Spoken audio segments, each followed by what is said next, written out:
इस संख्या भी लिखिएगा मत, 36 है, 48 है और 72 है। इसका क्या निकालना है? HCF निकालना है। एक क्वेश्चन ये है। एक और क्वेश्चन है, मान लीजिए 15 है, 16 है, 20 है, 25 है, इसका HCF निकालना है। ठीक है, दो संख्याएं हैं। तो देखिए HCF के लिए भी हम लोग ट्रिक और कॉन्सेप्ट पढ़ेंगे। पहले बेसिक्स जानते हैं, जो बचपन में हम लोग जानते हैं, पढ़ते हैं। अगर हम इस वाले क्वेश्चन को बनाने चलते हैं तो याद करिए, इस तरह से 36 से जो सबसे छोटी संख्या सब में होती है, उससे उसकी बड़ी संख्या में क्या करते थे? भाग लगाते हैं। जो तरीका बचपन में आपने पढ़ रखा उसी को रिपीट कर रहे हैं। 36 को 2 बार करेंगे तो ज्यादा हो जाएगा, तो एक बार में कितना घटा करके होगा? 8 में से 6 घटेगा, इन हुआ, राइट। फिर ये वाला संख्या जो वापस अगेन भाग लगता है इसमें, कितनी बार में? जब ये कट गया पूरी तरह से, तो इस दोनों का HCF ये होगा। किसका HCF हुआ? 36 और 48 का HCF हो गया। इस दोनों का HCF जो है वो क्या हो गया? 12 हो गया। ठीक है, उसके बाद फिर हम क्या करते हैं? सेकेंड स्टेप में यही HCF जो 12 है उससे तीसरी संख्या में भाग लगाते हैं। कितनी बार में कटेगा? इसका भी प्रोसेस ऐसे ही चलता है। हालांकि ये पूरी तरह से कट गया तो कोई दिक्कत है नहीं। तो अब इसका भी, इस तीनों का HCF कितना हो गया? तो फाइनल HCF जो है वो तीनों का क्या हो गया? 12। ये बेसिक तरीका है। ठीक है, अब आइए इसके कॉन्सेप्ट को सीखते हैं। कॉन्सेप्ट ये कहता है, फैक्टराइजेशन करने अगर हम चलें, जैसे एलसीएम का सीख रहे थे, और ये कहाँ काम आएगा? अलजेब्रा वाला अभी बता रहे थे, उसी तरह के लिए। तो 36 का अगर फैक्टर करिएगा 2 से, कितनी बार में? 2 से 9, 3 से, यही ना होगा। तो ये इसको आप लिख सकते हैं 2 गुने 2 गुने 3 गुने 3। 48 का अगर हम लोग बनाते हैं तो 2 से हो जाएगा 24, 48 है ना, 24, फिर 2 से 12, फिर 2 से 6, फिर 2 से 3, यही होगा। इसको मिटा देते हैं, ठीक है ना। तो ये हो गया 2 दूनी 4 दूनी 8 दूनी 16 48। 72 का फैक्टराइजेशन करते हैं, 2 से 36 नहीं हो जाएगा, फिर 2 से बोलिए 18, 2 से, फिर 3 से, 2 3 बार आया ना, 2 3, अब 2 3 बार आया, और 3 कितनी बार आया? 2 बार।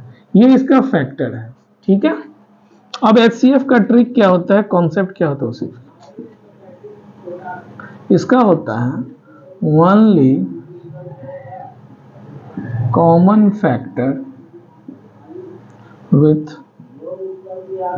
लोएस्ट पावर, या फिर मल्टीपल।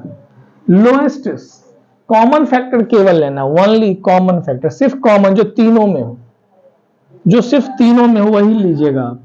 तो तीनों में एक नंबर मुझे 2 दिख रहा है, यहां भी, इधर भी और इधर भी 2 तो दिख रहा है। तो एक कॉमन फैक्टर क्या हो गया? 2। और एक कॉमन फैक्टर 3 भी होगा, इसमें भी 3 दिख रहा है, यहां भी है, और अगर कहीं एक जगह नहीं होता मान लीजिए तो 3 नहीं लेते, तीनों में दिख रहा है, जितने भी नंबर होंगे उसमें जो दिखे तो 3 हो गया। कॉमन फैक्टर समझ गए ना, कॉमन ऐसे निकालते हैं।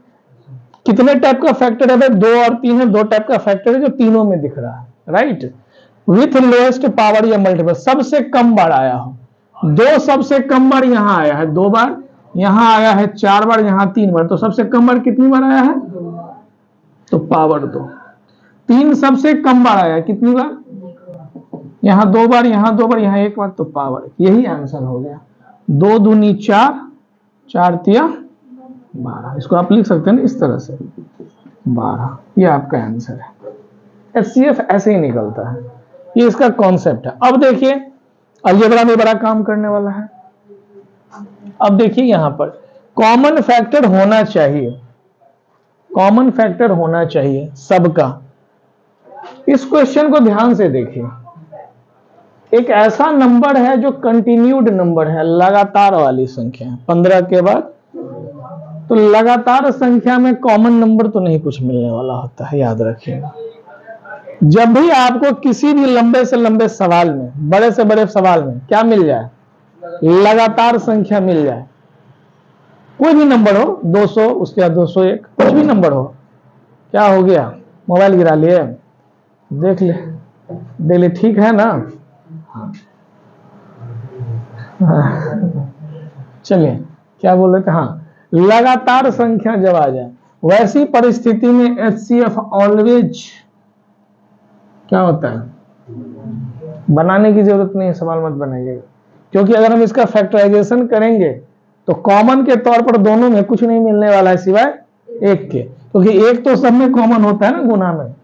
तो इसीलिए जब भी लगातार संख्या हो, कंटिन्यू नंबर हो, HCF पूछे तो देखते ही आंसर मारिएगा क्या, एक। समझ गए बात को, ये बड़ा इंटरेस्टिंग होता है। तो कभी कभी बहुत बड़ा बड़ा अंक दे दिया जाता है, कहता है HCF बताइए, और देखिएगा लगातार वाली संख्या, कुछ नहीं करना है, कोई भी बड़ा 4 अंक 5 अंक 6 अंक का कंटिन्यू नंबर हो। कहने का मतलब है कि दो संख्याओं का डिफरेंस एक का हो, सीधी बात, चाहे जितना भी बड़ा संख्या हो, दो संख्याओं का डिफरेंस कितना का हो, उसका HCF 1 होगा। पूरे सेट का बात हम बोल रहे हैं, अदरवाइज बनेगा। ठीक है, अलजेब्रा में सवाल बनता है, जैसे वही सवाल जो था पिछला वाला, उसको भी आप सॉल्व कर सकते हैं, करके कहीं से भी आप देख सकते हैं। यही आपका क्या हो गया, आंसर हो गया 5ABC। अब आ जाइए नंबर में, थोड़ा सा मुश्किल है नंबर को एक बार फिर से, 9 है, 14/15 है, 7/10 है, इसका LCM निकालना है और फिर इसी का क्या निकालना है, HCF भी निकालना है। मान लीजिए क्वेश्चन, अब ध्यान से देखिएगा, नंबर कुछ भी रहेगा, चाहे जितना भी बड़ा रहे, यहाँ 3 है, 4 5 6 जितना भी हो सकता है, नंबर में ऊपर नीचे कुछ भी नंबर हो सकता है दुनिया का। या तो एग्जाम में LCM पूछेगा या एग्जाम में HCF पूछेगा, दोनों में से कोई एक ही पूछता है जनरली। हम लोग दोनों सीखेंगे। इसके लिए बहुत ही बेसिक सा ट्रिक होता है। ऊपर वाले अंक को क्या बोलते हैं, न्यूमरेटर बोलते हैं, हिंदी में अंश बोलते हैं। हाँ, अंश हर पढ़े होंगे ना, हिंदी में ऊपर वाले अंक को अंश बोलते हैं और नीचे वाले अंक को अंग्रेजी में न्यूमरेटर बोलते हैं, ऊपर वाले को डिनोमिनेटर बोलते हैं, नीचे वाले को। क्लियर है बात? तो न्यूमरेटर, डिनोमिनेटर, अंश हर जो भी हो, अगर हमें LCM लेना है, दो बातें होंगी, LCM लेना है तो जितने भी ऊपर वाले अंक हैं, ऊपर वाला जो भी अंक है, 7 है, 14 है और 7 है, नीचे वाला अंक जो भी है 9 है, 15 है और 10 है, इन सभी अंकों का ऊपर वाला अंक है, क्या निकालना है हमको, तो ऊपर वाला अंक का LCM निकालिएगा। LCM निकालना है तो ऊपर वाले अंक का क्या निकालिएगा, LCM। बच गया नीचे वाले का क्या निकालिएगा, HCF। बाई में आंसर आएगा।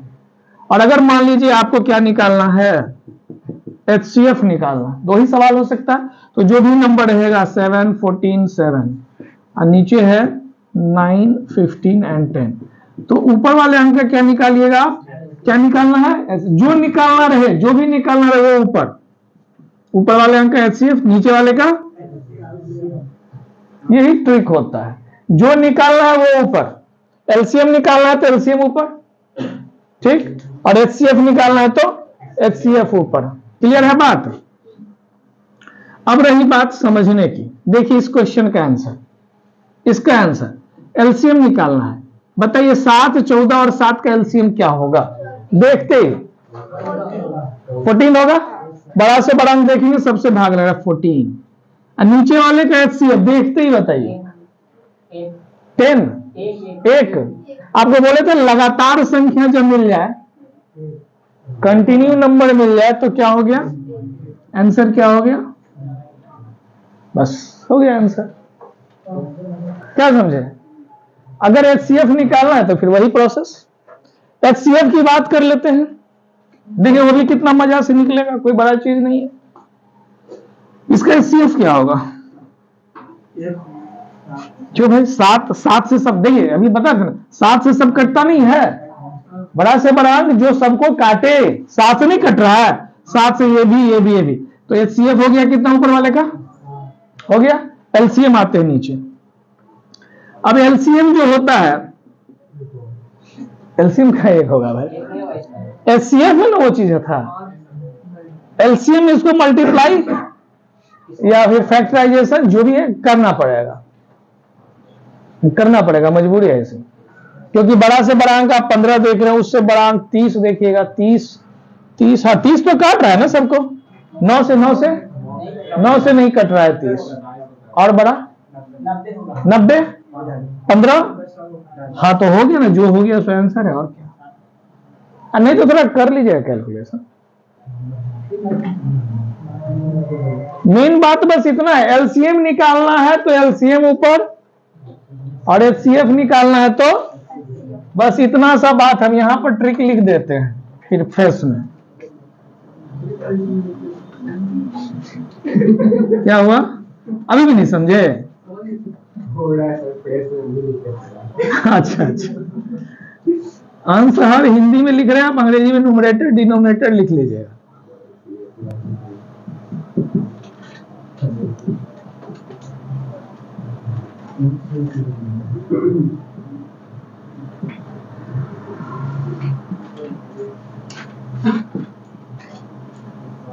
चले, तो सेट में आपका सवाल सब दिया हुआ है, समझ गए होंगे आगे क्या करने का है।